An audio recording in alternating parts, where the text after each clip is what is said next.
Bonjour la belle diaspora, bonjour YouTube, j'espère que tout le monde se porte bien. Si tu es nouvelle ici, ma belle, sois la bienvenue. Mon nom est Marcel Angèle Abomoela et sur cette chaîne, je me suis donné pour mission d'encourager, de booster, d'inspirer et d'accompagner la femme qui vit dans la diaspora. C'est la même qui a pris la ferme décision de réussir sa vie loin de chez elle parce que je comprends par expérience que c'est pas évident de réussir sa vie loin de chez soi. Aujourd'hui, nous allons parler des signes de la vie. Les signes que je te conseille d'observer afin que tu ne tombes pas devant des surprises désagréables. Oui, parfois dans la diaspora, dans la vie en général peut-être, mais je vous assure, quand ça arrive dans la diaspora et qu'on est seul ou même en famille, mais on sait qu'on n'a pas l'oncle, la tante, les amis et tout ça, ce n'est pas évident. Ce n'est pas évident d'accuser les coups durs. Donc, il faut regarder les signes, ma belle. Il faut regarder les signes. Je vais te parler de 6 domaines de la vie dans la diaspora où je te conseille de regarder aux signes avant que l'évidence ne se manifeste. Le tout premier domaine dans lequel je te conseille de regarder les signes, de ne pas négliger les signes, c'est au niveau des grandes décisions politiques. C'est un signe.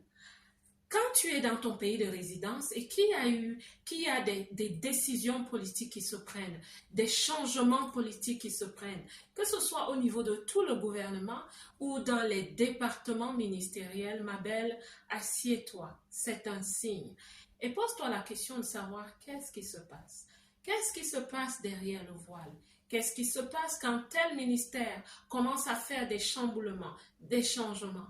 Qu'est-ce qui se passe? Demande-toi quel est l'impact que cela aura pour moi, pour ma famille, pour mes bien-aimés, pour mes activités. Et ne te dis pas que ce n'est que quand c'est le ministère de l'immigration qui a des changements que ça t'intéresse. Absolument pas. Tous les ministères, tout ce qui se passe dans ton pays t'impacte d'une façon ou d'une autre, directement ou indirectement. Même si c'est au niveau du ministère de l'Agriculture, par exemple. Parce que ce que tu manges part de ce ministère, les décisions de comment les choses doivent être faites. Le ministère des Finances, des Affaires sociales, bref, tous les ministères. Quand le gouvernement commence à avoir des changements, des mouvements, des décisions qui se prennent, ma belle, fais attention. Ce n'est pas forcément que c'est négatif, mais parfois, tu dois t'arrêter et te demander qu'est-ce qui se passe parce que c'est un signe. Le deuxième signe que je te conseille de prendre en considération quand tu es dans la diaspora, c'est quand tu fais des demandes au niveau de ta banque, par exemple, au niveau de certaines instances, au niveau de l'administration, et que presque toutes tes demandes sont rejetées. Ne commence pas à dire tout de suite, j'ai la poisse. Non, pas du tout. Parfois, ça n'augure pas de quelque chose de mauvais. Mais seulement plusieurs d'entre nous, moi je l'ai eu une fois, une certaine année, où je n'ai pas fait attention que ma carte de résidence était déjà presque à la fin de sa durée de validité. Que ce soit ta carte de résidence ou ton passeport, quel que soit le document que tu as. Je t'assure, quand tu fais, peut-être, tu veux souscrire à un abonnement, les gens sont un peu méfiants parce qu'ils se disent, voilà, la personne va souscrire à un abonnement et puis dans 3 mois, sa carte est en train de périmer, disons. Et est-ce qu'elle va rester ici? Tu vas à la banque, tu souhaites avoir une faveur bancaire et on te dit non. On ne te dira jamais pourquoi, parce qu'il n'y a aucune instance, aucune institution que tu souhaites qui souhaite que tu penses qu'elle est méfiante, mais je t'assure, ma belle, fais attention à cela. Ce n'est pas toujours un signe de poisse, mais simplement parce que les institutions sont un peu méfiantes quand ta carte de séjour commence à tirer vers sa fin de validité. Donc, c'est un signe que tu dois remarquer. Ne te dis pas, on me repousse partout. Non, demande-toi qu'est-ce qui se passe. Et parfois, c'est parce que ta carte de résidence tire vers sa fin de validité. La troisième chose où je souhaite attirer ton attention, c'est au niveau de l'éducation. L'éducation des enfants, surtout les enfants à bas âge. Quand tu as un enfant, un petit ange à la maison, 3 ans, 4 ans, 5 ans, peut-être jusqu'à 7, 8 ans, qui était paisible, qui était respectueux à la maison, qui devient subitement colérique, agressif, peut-être nonchalant même, les notes ne sont plus bonnes à l'école. Arrête-toi, ma belle, c'est un signe. C'est un signe que tu dois observer. J'avoue qu'il y a plusieurs raisons à cela, mais dans cette vidéo, je souhaite ajouter une raison. Une raison qui est capitale pour nous, pour toi qui vis en Occident. Parce que dans l'éducation en Occident, on a commencé à initier les enfants aux choses qui sont de l'intimité, ok? Je ne vais pas utiliser les mots qui fâchent, mais au niveau de l'intimité. On leur parle de certaines choses, on leur fait même des démonstrations de certaines choses à l'école. La vérité est que la psychologie dit que les enfants à un certain âge ne sont pas encore totalement formés. Et c'est vrai, physiquement, ils ne sont pas encore formés. Même leur cerveau n'est pas totalement formé. Donc, quand on les initie à des choses qui ont besoin de leur réflexion profonde, l'enfant ne sait pas encore réfléchir. Donc, ils n'accusent pas vraiment réception et le cerveau flanche. Donc, il commence à avoir des problèmes au niveau psychologique. Arrête-toi à cela.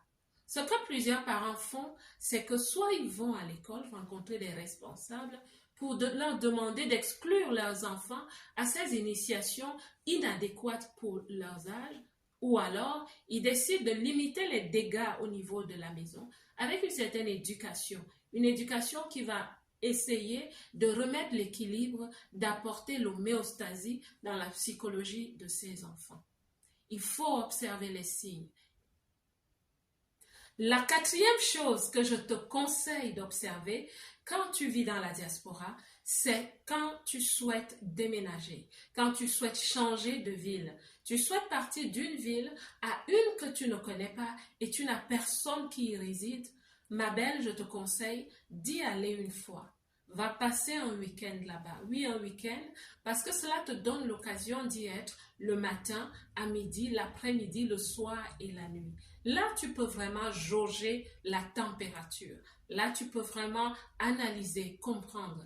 Et quand tu y es, vas-y, va dans les rues, arpente les rues, va même dans les ruelles.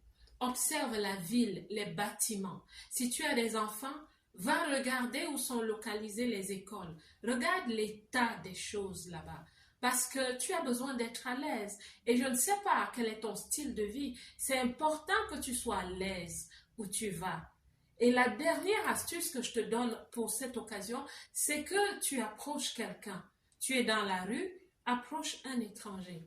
Il ne te ressemble peut-être pas, mais tu sauras si c'est un étranger. Va vers lui et demande-lui comment se vit la vie là-bas, comment sont accueillis les étrangers là-bas. Oui, c'est aussi très important. Vas-y, fais-le. Parce que les surprises ne sont pas bonnes. Il faut que dans ce cas, tu ailles toi-même chercher les signes. Si tu es nouvelle dans la diaspora, le 5e point va t'intéresser. Surtout si tu vis dans un pays froid, un pays où il y a l'hiver. Ce que j'ai eu moi, c'est que lors de mon premier hiver dans la diaspora, mes cheveux tombaient, ma peau se desquamait. Je ne savais pas ce qui m'arrivait. Et plusieurs femmes autour de moi avaient le même phénomène. Personne ne m'avait expliqué ce qui se passait vraiment. Je me suis dit, peut-être parce que je suis arrivée, c'est peut-être l'eau, je ne sais pas, le changement. La deuxième année, je commence à avoir la même situation. Et c'est là où je me dis, comme par hasard, c'est en hiver encore. Et j'ai commencé à faire mes recherches. Ce que j'ai découvert, c'est que les femmes afro-descendantes n'émettent pas beaucoup de sébum.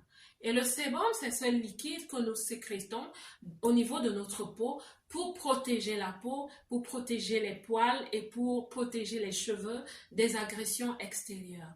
Mais la femme afrodescendante sécrète le sébum, mais pas à un niveau où le sébum des cheveux peut protéger naturellement les cheveux. Ce qui fait que sous le froid, quand il fait vraiment froid, nos cheveux sont fragiles, ils sèchent et ils se cassent. Donc c'est là où j'ai appris cela. Mais c'est des signes que je ne comprenais pas.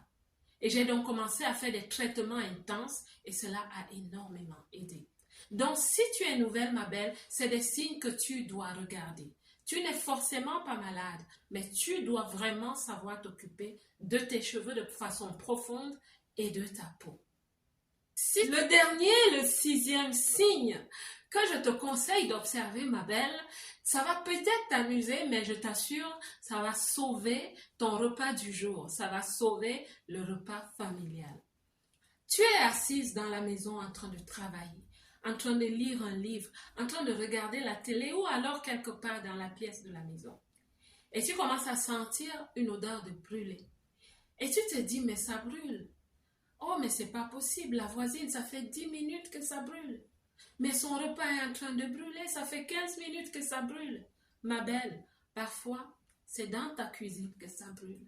Et c'est arrivé à plusieurs femmes. Vous voulez savoir si ça m'est arrivé? Demandez-le-moi en commentaire, je vais vous dire. Ça arrive à plusieurs femmes. Ce n'est pas parce qu'elles sont négligentes, mais c'est simplement parce que parfois nous sommes tellement occupés. Nous avons posé la marmite au feu, mais nous avons d'autres choses très importantes à gérer. Donc, c'est des signes. C'est aussi un signe que tu dois prendre en compte si tu souhaites garder ton beau repas pour tes invités du soir. Écoute, ma belle, j'espère que cette vidéo va aider une personne.